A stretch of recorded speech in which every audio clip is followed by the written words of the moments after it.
Hello duelists, it's Tom Box here, back from Japan. I got some fancy OCG sleeves which I'll be giving away to my, my Patreons. But anyways, I also got this in the mail, which is a very nice Imperium Duelist Diamond Effect sleeve. They gave me a sample pack. I'm going to try it out. I'm going to review it in a different video. Anyways, let's get on to this video. So I got off the plane from Japan and now I'm reading a ban list and now I'm doing a video for you guys. And let's go over this ban list. Obviously, I'm not the first one to talk about it, so I'm just going to give you guys my input regarding how it's going to shift the game, what's important, and what's just there because Konami decided to be like, hey, this didn't work out last list, should be fine to release it. You know, we're talking about all that stuff. Now, starting off with the banned stuff. So for this list, there's banned stuff, limited stuff, and unlimited. There's nothing being semi-limited, so, you know, just get that out of the way.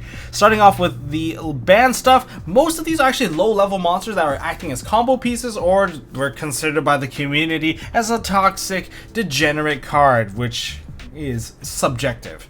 Starting off with Gofu. I didn't actually expect Gofu to take a hit, but it was too free, and free summons, let's just say free Link 3s was a huge problem, giving you that free Decode Talker, quick access to Skull Dread.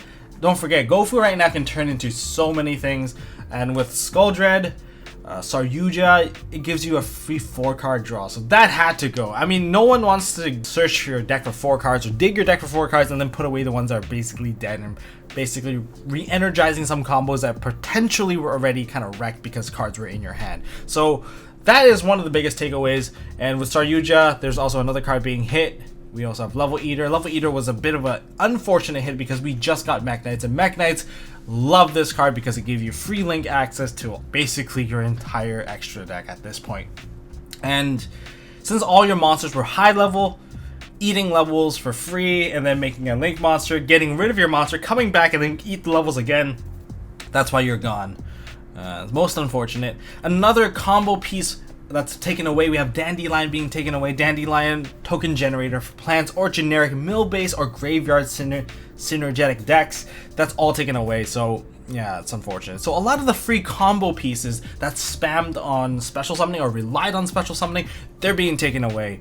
So that's going to shift our game a bit. But speaking of special summon countering, we're losing one of the biggest hand traps in our game for the format for the first time. And it's the exact opposite of what OCG did. OCG put it back to like maximum value, and for us, we're losing it down to 0. We have 0 maxi available, which makes all our Ash Blossoms, all our other hand traps, Ghost Ogre, Snow Rabbit, even DD Crow, all those combo interruption based hand traps much more important, because we're no longer going to be able to rely on that maxi to stop your opponent from extending. You're going to have to manually do it on your own by calculating and understanding your opponent's deck.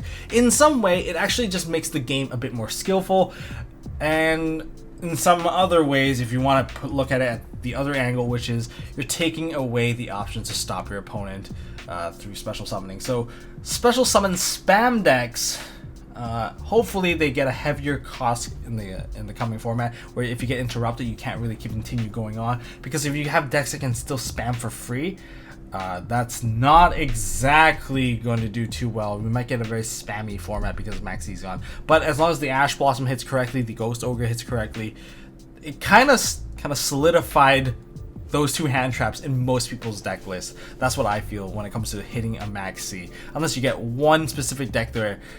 I guess the whole thing is not very good. Like the hand traps weren't very good, like Zodiac. Like Ash wasn't very good against Zodiac. It hit the card, but it did nothing. The card stayed on the field, you can use it again next turn. Hopefully we don't get too many of those decks. Now for an actual hit towards a specific deck, Pendulum Magicians lost Double Iris and Skullcrobat Joker. I didn't like the fact that Skullcrobat Joker got hit because I was trying to play Draco Pal 2.0 with Heavy Metal Foe Electrum. That option has been kind of taken away from me just a bit for now. I'll figure a new way to actually recycle the build and show you guys again. But losing Skullcrobat Joker was a huge deal because there's nothing really for me to search with my my Sorcerer anymore, my Pensork. So there's that. And Double Iris. Losing Double Iris, I think, was just unfortunate because it allowed you to search for a Pendulum Graph card, which was a huge part of digging the trap out for consistency, and that's been taken away. So that that hurts a lot in terms of the consistency. And those are the 6 cards that are being banned. In terms of stuff being limited, we got stuff coming in and stuff coming out. For our first main character card getting limited, we have Firewall Dragon. The Firewall Dragon problem was too real. Konami realized it and decided to do something about it in OCG. We're following suit on what they've done. So Firewall spam decks are no longer an option.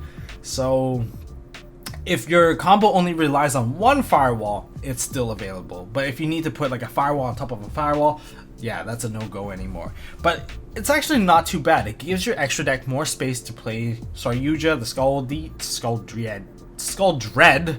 Man, I gotta stop mixing OCG and TCG names. Yeah, you can actually make Skull Dread, and opening up your extra deck lineup for other monsters, I think it's not exactly a bad idea. Because with more and more sets coming out, you're going to find that there's always 1 or 2 boss monsters in there that you just want to put in your extra deck. Taking away the firewall might diversify our format so that we're not overly reliant on summon spam or firewall loops. For a card coming back, we have something that I know one person in the room is very excited about. Apocalypse Towers. Towers. Yes, Towers. Yes. So, Towers is back at 1. And remember that we do have a trap monster for Cleese, that 1800 1000 dude. That counts as 3 tributes. So Towers can be as simple as just 1 tribute. And I think he's still very devastating. Now, bear in mind that there are some things that kind of power creep Towers a little bit. First of all, the Link format. Link monsters are not affected by Towers, or sorry, Towers is affected by Links. That's the first thing. And second thing is there's kaijus and all that stuff all over the place, and everyone has access to Utopia Lightning if you can still play rank 4s. So there's Towers for you. But Towers is definitely a much better option compared to Skybase, because Towers, of course, when he comes out, everything that's special summoned loses 500 attack and defense. And you can make your opponent send one of their monsters to the graveyard from their hand or the field. And if they don't have anything, you get that hand check. So, just saying, he's definitely much more devastating than Skybase. And remember, he's only immune to stuff level or rank 9 or lower. If it matches you as a 10, doesn't work. You're still affected. And Link monsters still affect Towers. So, guess he came back at the right time, where he's not as broken. And for a card that's going down to 1, we have Grinder Golem. So Grinder Golem definitely grinded down in terms of his price, because now it's at 1, and it honestly was one of the easiest way to actually summon out Saryuja the Skull Dread. However, again, like all token generating cards, this one is also taking a huge loss, because you don't want people to get free draws from Saryuja, and also you don't want people to get free firewalls. And this card right now can still, facilitate the topologic firewall OTK, and that is still pretty nasty. Of course, you can't do it as free as having a security dragon, but it's actually coming quite close. So Grinder Golem OTK being a thing, giving you easy access to a Link 4, that's also not, well, it's okay that it's getting hit, that's what I'm trying to say. Okay, so anyways, a card coming back to 1, we have Performage Damage Juggler. I don't know exactly how I feel about this. I feel like they're trying to experiment, because don't forget, most of the most powerful Performage combos are coming from the old school, what was it, Flame Mascot. Flame Mascot was one of the most, I guess, free summon cards out of the entire game, simply by being popped. And that combined with Damage Juggler, which can search the card and act as a hand trap to prevent damage, that all combined made Damage Juggler kind of ban worthy. But now that it's back, of course, its brother Flame Mascot's not here. But the thing is, Performage can still be a very tricky summon engine if you know how to use the Trick Clown, you know how to prevent the damage, and getting that free Trick Clown, you could see something happen in the future. Next up, this is one of the biggest cards coming back, but it's coming back for several reasons. It's Monster Reborn. Reason number 1 why it's coming back, we are getting that Lost Art promotion. If you spend $30 or more at your OTS store is supposed to give you one of these if they have any in stock. And the other reason is, I think this is one of those experimental cards that are actually trying. I wouldn't have my hopes up on this card staying unbanned unless we actually don't abuse it. If we abuse it, this card's gonna go bye-bye very, very quickly, as no one likes the feeling of getting their monster stolen, and now you actually have to be a bit more careful when you throw something into your graveyard, especially when your opponent answers you, puts your card in the graveyard, and then resummons it back onto their side of the field only to game you with it. A lot of the people that experience like a brain control attack for a game or a monster reborn attack for a game, they get extra salty from those plays. So that's just one of the reasons. If in terms of balancing how players feel about a card, that one's a tough one. So another limited card, we have ourselves a Spiral Resort. Okay, this is the only spiral hit, I guess. Is it a devastating one? I would say it's pretty devastating. There's some serious collateral damage it is doing to the entire deck.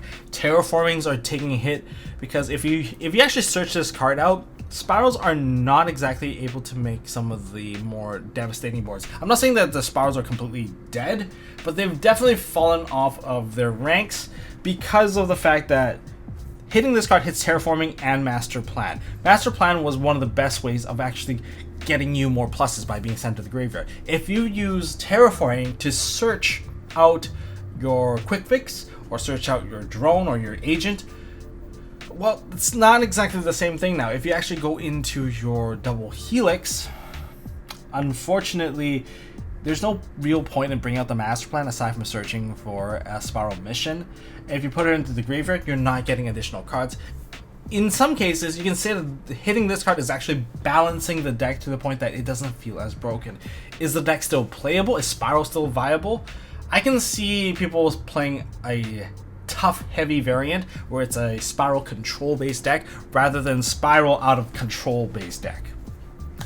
And finally, we have another card that I'm very excited that is coming back. We have Solemn Judgment. I think this is actually to promote people who are to play more Counter Fairy, since the Counter Fairy structure that came out recently. And, well, that makes Ariadne one of the best cards in the game. And I can kind of see why this card coming back affected why the Skullcrowbat Joker kind of got hit, because if you play Dracopow 2.0, you play Ariadne that was easily searched and easily popped, and if you gave your opponent the option, you can give them Solemn Judgment, Solemn Warning, Solemn Strike, and eventually you're somehow going to get yourself a Solemn Judgment and your opponent's going to suffer. However, once we get to Flames of Destruction, I don't know how good this card is actually going to be, because you could pay half your life to negate something. Your opponent can pay half their life to use Red Reboot and negate your Solemn Judgment. And all in all, it just shortened both players' range from actually losing to actually losing. So yeah, 4K, easy damage. Even a quick direct attack can easily kill you. If you've played Duel Links, 4K doesn't exactly take too much effort to actually take out from your opponent. So that would be all the stuff that's limited. For stuff coming back to 3, some of these are actually just failed experiments. Moral Attack, I don't know if this one really should have been on that list for that long anyways. Moral Attack, most people find them a dead draw, and right now the most played artifacts are basically Scythe and Lancia, and some people tech one Moral Attack in there just for tech's sake, but it is a dead draw if you draw into it, so that's not very good. But a card that does deserve attention, Black Luster Soldier, is now at 3. No one played him at 2, but mill-based decks is what I'm putting my money on when it comes to people teching this card in. Just because you see your opponent mill 2 BLSs doesn't mean that they're actually out of options. They could summon a third BLS and whoosh, another 6,000 damage coming your way, or your stuff is going to get removed off of the field. And now we have Card Trooper. Card Trooper at 3. I never thought the day that Troop Dupe Scoop would come back, but Troop Dupe Scoop back in its day was very devastating because it generated 3 19 beatstick, milled 9 cards, and if they are ever destroyed, well, you get to draw cards for each one. My thoughts on this in particular was, well, a little bit strange. You could use machine duplication on these, especially for used Spiral players previously that held onto your copies. You could machine dupe this card and then summon 2 more. but in terms of this day and age in Yu-Gi-Oh, it's pretty easy to actually get some board removal without giving your opponent too much tempo, especially with Card Trooper. But if you're playing a mill-based deck, think about your available mill options right now. There isn't very many of them, but if you're able to actually get Card Trooper and Machine Dupe together, it's going to feel very, very good. Of course, Ash Blossom Joy Spring can still stop that. Now we have Thunder King Ryo. Thunder King Ryo at 3, I don't know what I think about this, to be honest. Like, it's good. You can stop all the searches. And let's think about the decks that are going to be, like, surviving most of this. We've got Trickstar, which is easily the #1 survivor of this entire ban list, because aside from Firewall taking a hit, maybe Max C taking a hit, Scapegoat didn't take a hit, and some of these other cards that they played did not take a hit. And you got a Monster Reborn, you got additional cards, and you don't exactly mind a Solemn Judgment being back, especially if your opponent uses it. Whatever, they can burn Afterlife. Easier burn for me.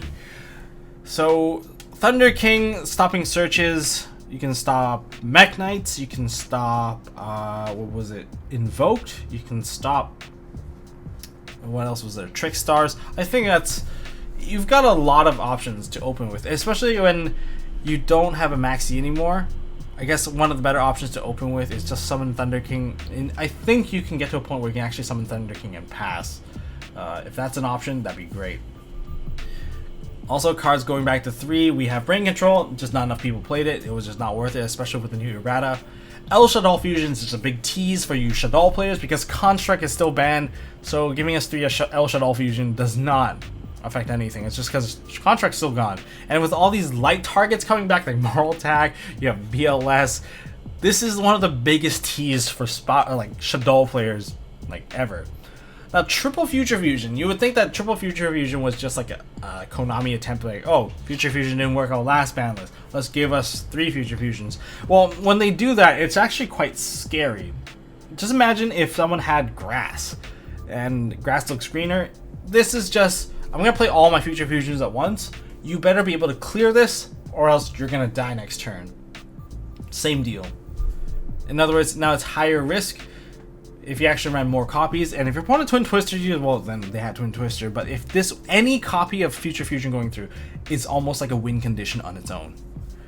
Mind Control at 3, I already tried to check 1 Mind Control just because I like to steal links off of my opponent, and basically link them off into a Firewall, perhaps just link them off as like a Link 2, just so I can get rid of it. It's still a really good card, Mind Control. I think we might even see more and more people attack it, but with all the traps coming back, who knows. Preparation of Rites, no Necros, this is okay. Preparations of Right can come back, and then we have Vendrids are getting the support for this, that's alright. And now we have Sacrifice. Of course, Cleese in Extreme Force got their Link Monster, Clifford Genius, which is, I guess, a nice touch. People will go back to playing Cleese.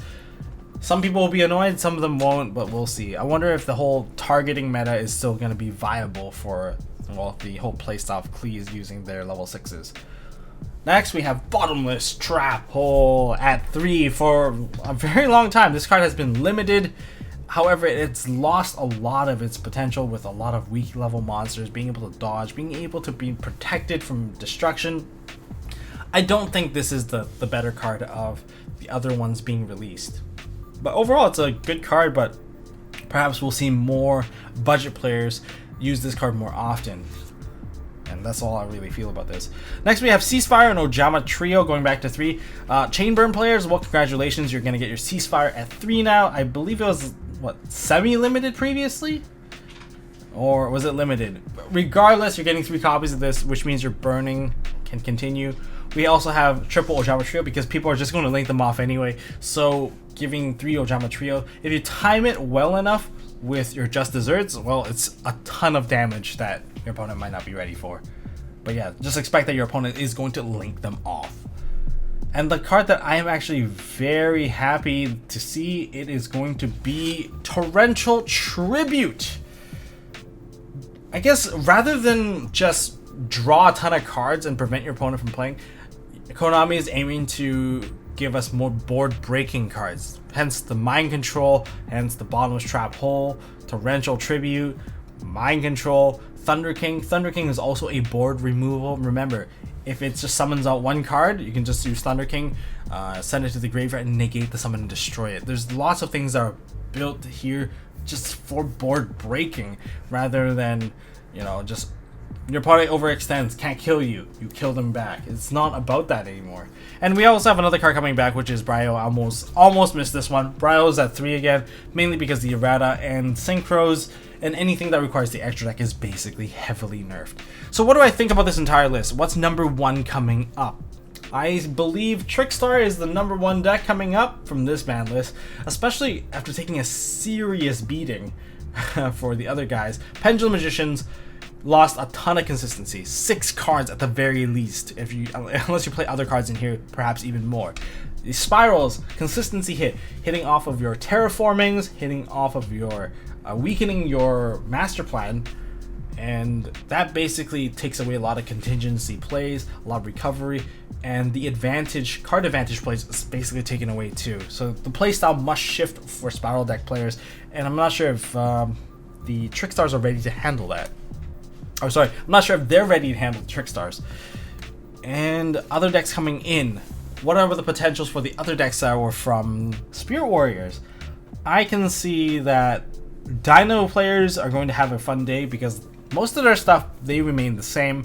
There's also any decks that ran Draconic Diagrams. Masterpiece still intact, along with the entire engine of the Draconic Diagram. Well, intact enough to the point where I can say they didn't get touched. You still have 3 copies of it. So, diagram decks, still a thing. I think they might have a bit more potential now, especially with Spirals getting kind of taken down a notch. Aside from that, Invoke players can still rejoice that most of their stuff was not hit. So, I don't know. What are your thoughts regarding this ban list? Do you like it? Do you hate it? Do you like the cards that Konami's experimenting with? Do you have all the stuff that you had stashed away previously? Did you sell it? Let me know down in the comment section below. And if there's anything I kind of missed in this analysis, also let me know. And if you guys enjoyed this video and enjoyed, well, hearing me back from Japan, hit me up with a thumbs button. And as always, if you guys want to see more stuff from MST.TV, hit the subscribe button. And don't forget to hold on to your MST.TV. Hey guys, thanks for watching. If you like this video, please drop us a like so we know we are doing a good job, and you can also subscribe to MST.TV for more fantastic videos by clicking on the button on the left. Don't forget to check out our partners at Imperium Duelist. They make really high quality mats, including some of my own limited edition release stuff. And if you want to check out one of our past videos, click here on the right. As always, don't forget to hold on to your MST.TV, and I'll see you next time.